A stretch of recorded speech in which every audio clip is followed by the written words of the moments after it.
Hello everyone! Magluluto tayo guys ng kamote. Merienda time na gagamitin natin ngayon ay sweet potato. I have here 5 pieces of sweet potato. Ilalaga muna natin guys. Pakuluan lang natin hanggang maluto siya.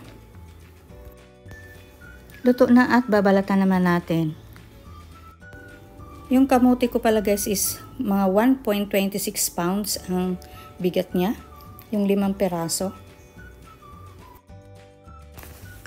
Ang alam natin guys is ang kamote is lalaga lang natin, din kakainin na. Pero gagawaan natin guys ng paraan, i-level up natin siya.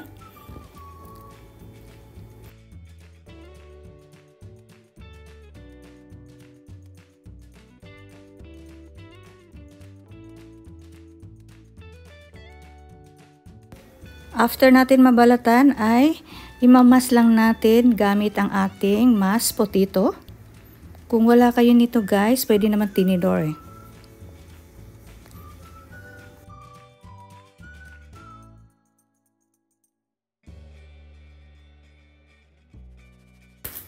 Mag-add tayo ng 1 teaspoon of salt.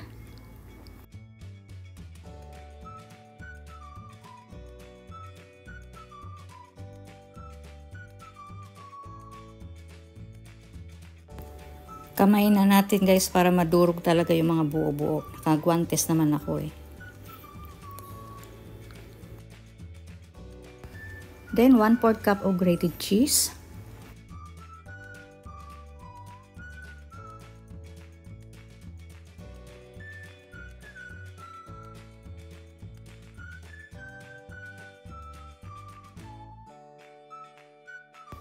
At 1 tablespoon of sugar. Kung matabang pa guys sa panlasa ninyo, dagdagan nyo na lang ng sugar.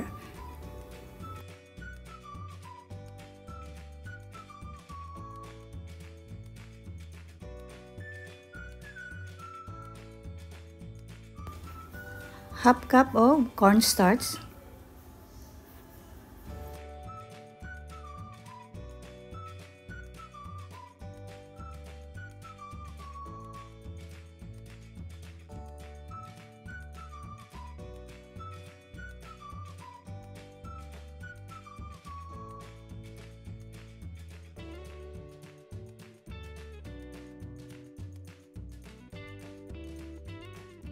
Dagdagan din natin guys ng 1/4 cup of all-purpose flour.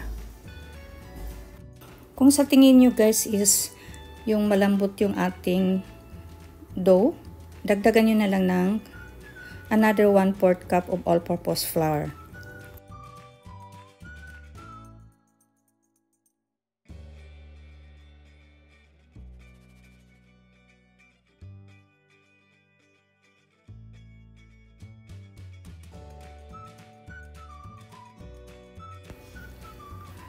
Inid lang natin ng sandali guys at maglagay tayo ng flour para hindi siya gaanong dumikit. At magbibilo tayo guys. Gagawa natin ng magpo-form tayo guys ng pahaba.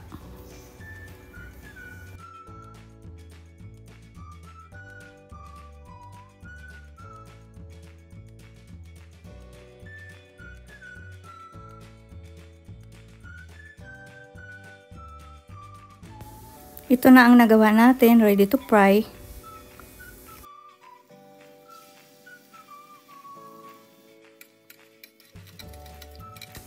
Sa low medium heat lang ang ating kalan para hindi siya masunog. At bali-balik ta rin lang guys, kabilaan.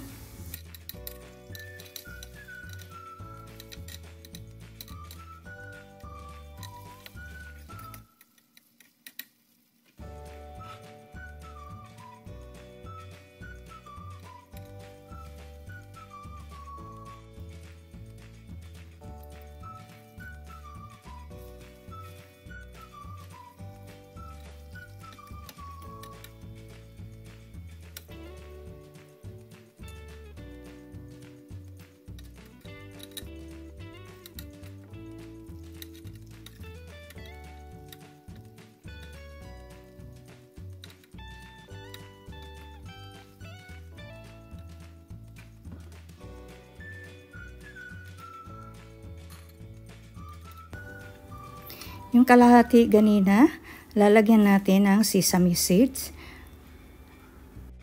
Bilutin naman natin ng maiksi lang siya. O kahit pabilog o kahit na anong gusto nyo. At i-coat lang natin sa sesame seeds.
At ito naman yung may sesame at ready to fry na siya.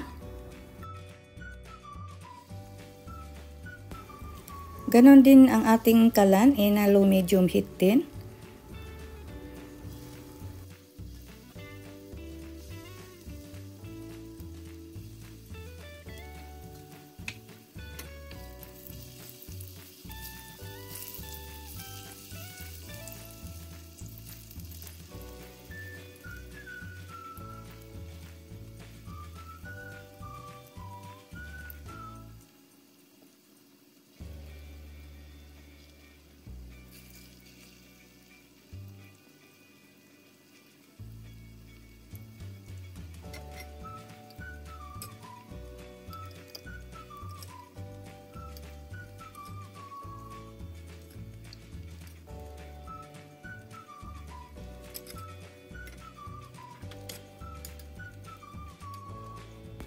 Ito na guys ang ating kamuti.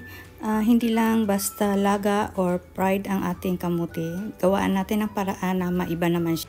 Try this recipe. I'm sure magugustuhan ng mga anak nyo. Pangbaon sa school or pangbaon sa mga beach, pang maligo.